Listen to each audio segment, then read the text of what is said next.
I'm Ryan Polk. I'm a director of internet policy at the Internet Society, and uh, like was just said, I work a lot on our encryption work and particularly on encryption advocacy.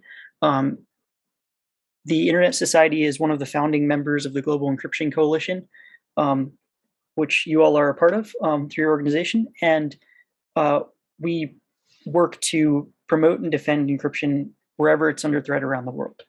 So for this talk, I'm going to talk about specifically Europe and the threats that we're seeing in Europe, war stories about how we've tried to protect encryption in Europe, and really what we can do to help promote and defend encryption in Europe and around the world.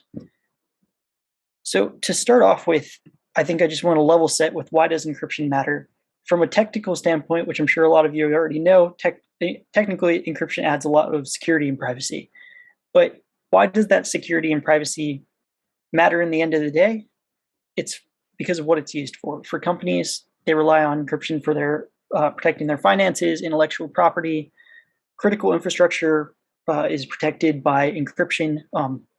You've got energy, water, transport systems all using encryption to protect themselves from cyber attacks. Financial systems, online banking is supported by encryption. If we didn't have strong encryption, people wouldn't be using online banking. They wouldn't trust it. And particularly in the last 2 years, healthcare has been a major area where a lot of things have moved online, and you need to have encryption there to protect that information and to ensure that people trust these systems enough to talk to their doctor, talk to their therapist, to get the care that they need without having to go to a public place and possibly catch COVID over the last 2 years. And then lastly, law enforcement and military rely on encryption to protect their communications.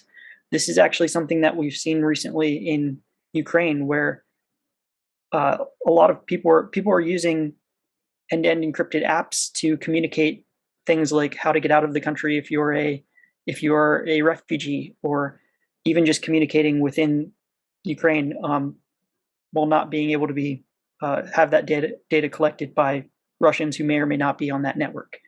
And this leads me to this last point, which is that encryption is vital for the protection of vulnerable communities. Journalists especially rely on encryption to protect their sources and to protect themselves from reprisals.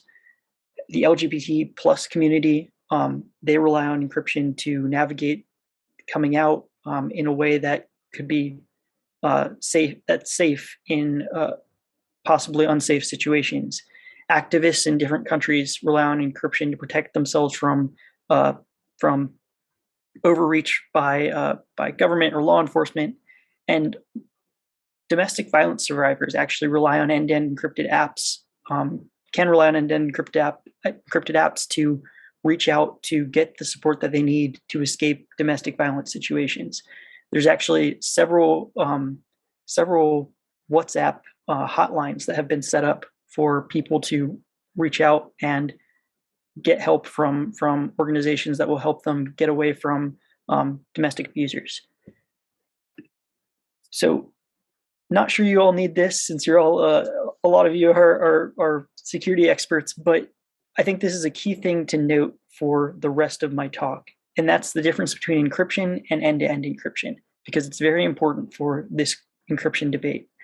So encryption is the process of scrambling or enciphering data so that it can only be read by someone who can decrypt it, someone who has the key. It helps secure the data.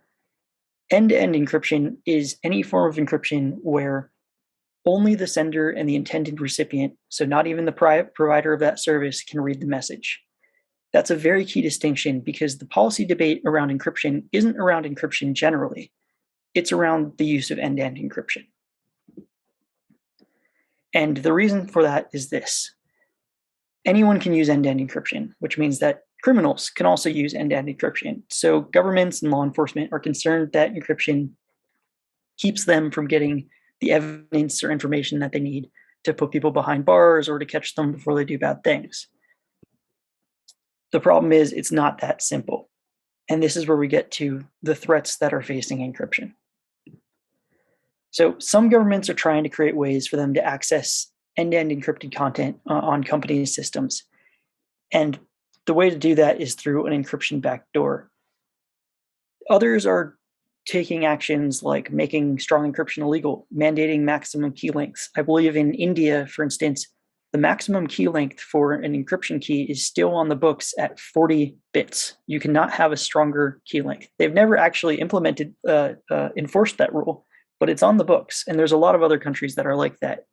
Also, tying the use of encryption to licenses. So if you're a company that's trying to roll out encryption, you have to submit your encryption information about your encryption protocol to the government to look over and maybe to deny unless you put in a backdoor, a way for the government to gain access.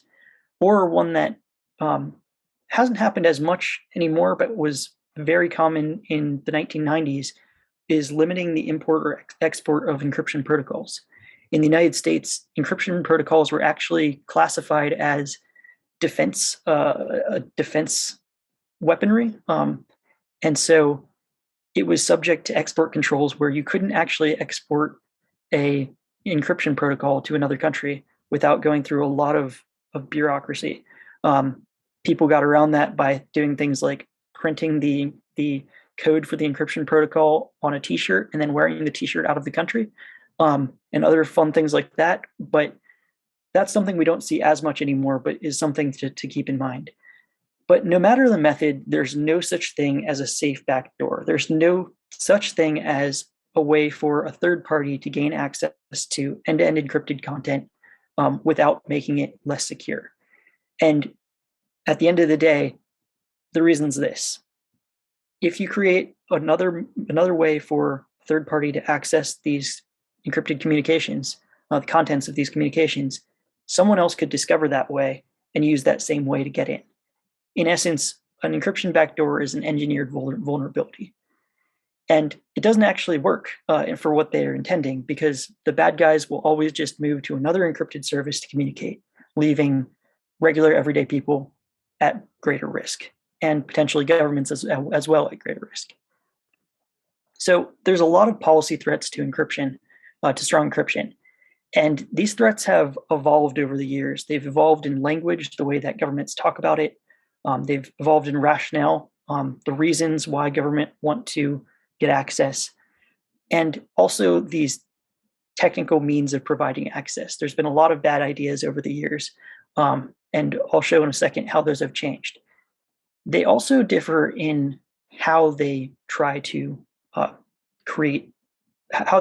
force access. This can be done legislatively or through applying existing law, or kind of a variant of both of those. But again, all of these pose a danger to end-to-end encryption. So since the 1990s, we've been fighting something that's called the Encryption War, or the crypto wars.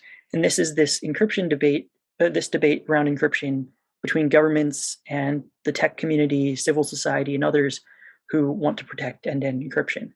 It's kind of ebbed and flowed over the years, but in the last 6 years or so after, or I guess 8 years after the Snowden revelations, the crypto wars have really come into the fore again. There's been a debate around encryption around the world, really, that's heated up and just continued to heat up over the last 8 years. But how governments talk about how they want to access encryption and the reasons why has changed. So, for instance, early on in, let's say, 2014 to 2017, the governments were talking about encryption backdoors. We just need a way of gaining access, a third party gaining access to encryption.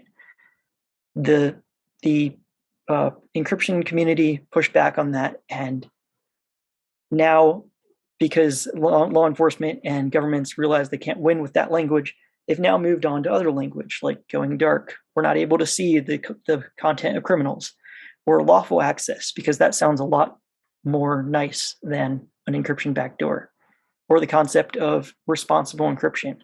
It's irresponsible to have encryption that governments can't get access to, is something that they say.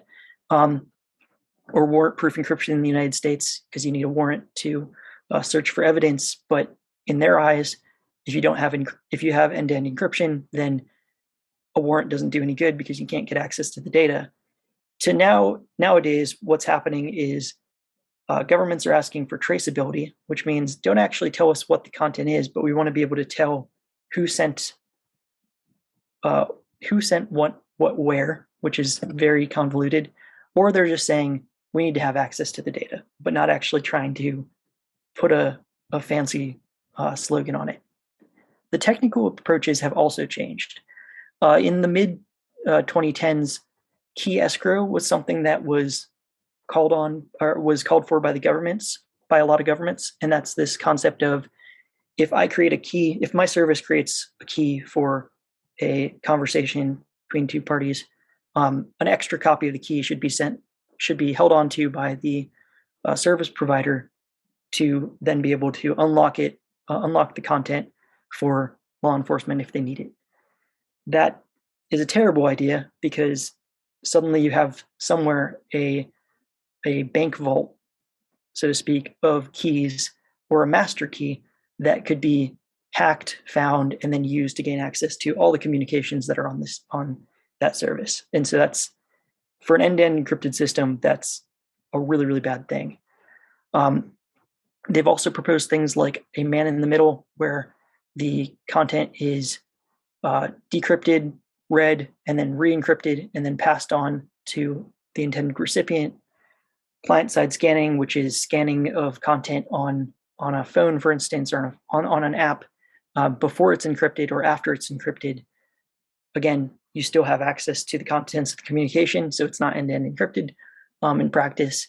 And then this concept of intermediary liability, which is something that we hear about more and more these days, which is that platforms need to be held liable for the content of their users unless they're able to monitor that content. And unfortunately, there's no way to monitor the content of users on end-to-end encrypted systems without getting access to that content. And so suddenly your end result is broken encryption. But the rationale behind this has also changed, and it's changed with society's, fears of the day. Back in the 2010s, terrorism was a really big reason for why governments say they need to break encryption. Then towards the end of the last decade, misinformation became another big piece of this, which is we need to be able to monitor for misinformation being spread across the internet. Otherwise, bad things happen. And so we need to break end-to-end encryption to do that. And then last but not least, child exploitation and the proliferation of child sexual abuse imagery online is another reason that is being used for trying to break end-to-end encryption for everyone. So there's really three types of threats, and this is my view of what the threats are. In my classification, there isn't really any studies of how the threats are, but I see really three types of threats, and they're legislative, legal, and then indirect threats. So the first is a legislative threat, and these are creating laws that create exceptional access mandates for law enforcement. And so these are usually aimed at targeting suspected criminals or terrorists. And an example of this is the Investigatory Powers Act that was passed in the United Kingdom in 2016. Basically, the law in the United Kingdom, the Investigatory Powers Act, said that if law enforcement requires it, they're allowed to come to a service provider and say, I need you to provide me with a way of getting access to your system so that I can then go and monitor the contents of an ongoing investigation or something like that. But in essence, what they're asking is, what they have now is the ability to come in and say, I need to have an encryption backdoor. I need you to weaken the encryption of this service legally. They haven't ever used that power yet because I think they realize it's a very dangerous power and one that would lead to a lot of problems, but it is on the books. And we see other countries like Belgium, for instance, last year trying to pass a similar piece of legislation. Another type of threat is a legal threat. And so this is attempting to apply existing laws to create exceptional access mandates for law enforcement. Again, the rationale behind this, the reasoning behind this is the same, trying to target suspected criminals or terrorists. And an example of this recently was in 2020, where there was a German data collection law that one of the local courts in regional courts in Germany tried to apply towards an end-to-end encrypted email service. That's still kind of unsettled because there's a precedent in the European Court of Justice that says the opposite of what was decided. But you also see this sort of legal extension of legal mandate in other places like the United States, where there was this Apple versus the FBI case back in 2015, where the FBI wanted Apple to create a backdoor into a pair of phones that were collected from dead suspected terrorists after a terrorist attack in 2015. The phones were locked, and the FBI said they weren't able to get access to them, and so they were asking Apple to create an encryption backdoor to do so. But that didn't. That ended up not actually happening, and the law that they were trying to extend to address that didn't actually happen. The final one, and the one that is probably the most interesting for you all and the most prescient right now, is an indirect threat. And this is a threat that isn't necessarily focused on encryption, but puts encryption at risk. And we see a lot of this around the concept of monitoring for illegal content. And you see that with the UK's online safety bill, which is being developed right now. And then this EU anti-CSAM initiative that the European Commission is looking at trying to do, which I'll get into later. So current threats to encryption in Europe. So as I said, the European Union is looking at creating regulation on content moderation. So basically creating rules that might force platforms to monitor for illegal content. This threatens end-to-end encryption because there's no way to monitor user content without being able to access user content for a third party. And so that's impossible with end-to-end encryption. And so in practice, companies would be forced to undermine end-to-end encryption to do so. Yes, CSAM is child sexual abuse material. Thank you. This is one that's their plans, the EU's plans for this are likely to be made public in mid-May of this year, but they have been pushed back several times, so I'm not sure if that's actually going to happen. But if they do, there's going to be a lot of activity that needs to happen to push back against them if they're as bad as we worry they are. The next is the online safety bill, which basically has the same sort of attack on encryption as the EU anti-CSAM regulations. It's just that this one's in the UK and might actually pass faster if we're not able to stop it, but would have the same effect of forcing companies to undermine end-to-end encryption or otherwise be liable for their users' content. One that did pass recently, just this month, was the implementation of the European Electronic Communications Code in Romania. This is one we heard about too late, weren't able to stop, and actually there was, I think, fears about what was happening in Ukraine that led to Romania trying to crack down on and get more police oversight, I guess, of electronic communications. But basically what it does is it creates an obligation for service providers in Romania to allow access to the content of their encrypted communications on their networks. So that could force companies who have end-to-end encryption to undermine that, which is a major concern. So how can we help protect encryption in Europe and around the world? The key thing is we're not going to be successful unless we work together, unless all stakeholders that are advocates for encryption work together. Governments are really well-resourced adversaries, especially ones like the UK and the European Union. They also have pretty powerful allies in some cases who are against end-to-end encryption. But we have been successful before with civil society, tech companies, individual experts, and many others coming together to fight back against threats to encryption. One example of this was just last year in Belgium, where they were set to pass a law that would force companies to break end-to-end encryption, similar to the Romanian law, but actually a little bit worse. But through a lot of advocacy efforts from European, global, and Belgian advocates, the Belgian government actually ended up backing off and not trying to break encryption with this law. And they even went a step farther, and they said, we recognize that there's no way to provide access to end-to-end encryption at the moment without undermining the security that end-to-end encryption provides. So that was a really major win. And that came about because of a lot of activity from a lot of different people all over the world pushing back against this. There was an open letter that went out that was signed by over 100 organizations, companies, and individual cybersecurity experts. There was a lot of media attention that we managed to generate around this. And suddenly, what was going to pass quietly ended up being more of a political nightmare for the government. And so they decided not to pass that law, which was a major win. As mentioned in the chat and earlier in the talk, one thing the Internet Society did early in 2020 was we started the Global Encryption Coalition with about 30 different members to help promote and defend encryption worldwide.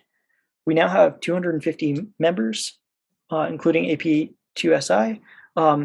And what we do is we coordinate activities, advocacy activities around the world. And this allows us to raise regional concerns to an international level, and then help bring international resources to bear on local and regional policy debates. So in Belgium, for instance, you suddenly had lots of American, across pan-European and even Latin American and African organizations all talking about why this is bad for the internet and why this is bad for encryption. And suddenly this quiet passing of a law that they wanted to do became an international issue and an international black eye on their government. And so being able to quickly spin up those sorts of activities is a really nice advantage of the Global Encryption Coalition. Just as an aside, the Global Encryption Coalition is free to join. We accept companies, organizations, and individual cybersecurity experts to join. And it's free as well. And the only thing that we ask is that you sign a statement that says, I support strong encryption and are against any attempts to undermine it. So a very low bar to join, but it keeps the bad guys who we don't want in the Global Encryption Coalition out of the coalition. The other thing we did as part of the Global Encryption Coalition is we held Global Encryption Day on October 21st, 2021. Global Encryption Day was an international day of action in support of encryption, where we had over 80 activities and events from members around the world, but also had things like a media campaign, an ad campaign trying to raise awareness of why encryption matters, alongside things like a online game to explain why encryption matters for journalists, and it could literally be a life or death thing, and fun things like that. And we're going to hold Global Encryption Day as well, again, on October 21st, 2022. So how can you help promote and defend encryption in your neck of the woods? And there's really two sides of this. The first is proactive, and that's improving encryption. One of these is improving encryption literacy. In general, most everyday people don't know that their lives rely on encryption, or that many aspects of their lives rely on encryption, and that they should care about encryption, or even that encryption is under threat and why they should care about that. And so looking at ways that you can reach out to your communities and explain, hey, encryption really does matter for this. This is why you can trust the internet. This is why your encryption is why your credit card, for instance, worked today and wasn't hacked. Stories like that to help change the environment around encryption and change the narrative around the encryption debate so that people understand why encryption matters. The second is building a positive narrative around encryption. Oftentimes we hear about encryption only when things are going wrong. We hear about law enforcement says encryption's bad, encryption protects the bad guys. And sometimes the stories about why encryption matters for companies, matters for the economy, matters for vulnerable populations, that's lost. So trying to build that narrative in your countries around why encryption matters is very important. The last is mobilizing new encryption advocates. Like I said earlier, the only way we win this encryption debate is if we work together. And so bringing in new advocates, especially small businesses in Europe, are one area that of groups that we've been really looking to work more with because they're very powerful in the European encryption debate. No one cares about what Facebook or WhatsApp or others of the GAFA have to say, but if small European companies and medium-sized European enterprises speak up and join the encryption debate, that really holds weight in the encryption debate in Europe. So one thing that we're looking for is more members to join the Global Encryption Coalition and join in those conversations, and then also to join us when we do this reactive advocacy against threats. So on the reactive side, one thing that we are always looking for is people to raise the flag on new threats. If there's a threat to encryption that is arising in your country or your region, letting the rest of the world know so that we can help take action and help you take action is really key. One of the reasons why, for instance, we won in Belgium but lost in Romania was this issue of raising the flag. We learned that about the threat in Belgium probably 4 months before we could have possibly lost, whereas in Romania we found out a week before the bill was passed. And so there just wasn't that time to be able to fight it. And so having a network of advocates around the world who can raise these threats to the rest of the world is really key. And then the second aspect is responding to the threats. So signing things like open letters, doing direct media outreach, or direct advocacy with governments, especially for folks like you who are cybersecurity experts, reaching out to your government and government officials and explaining why encryption matters to them and the technical realities of trying to break encryption is very, very important. The more that we can get an understanding in governments that breaking end-to-end encryption is a terrible idea, the better we're going to be down the line when certain groups surface these bad ideas and these threats to encryption. So to make a very long presentation short, let's go save encryption. The only way we can do it is with your help. And thank you. Take any questions.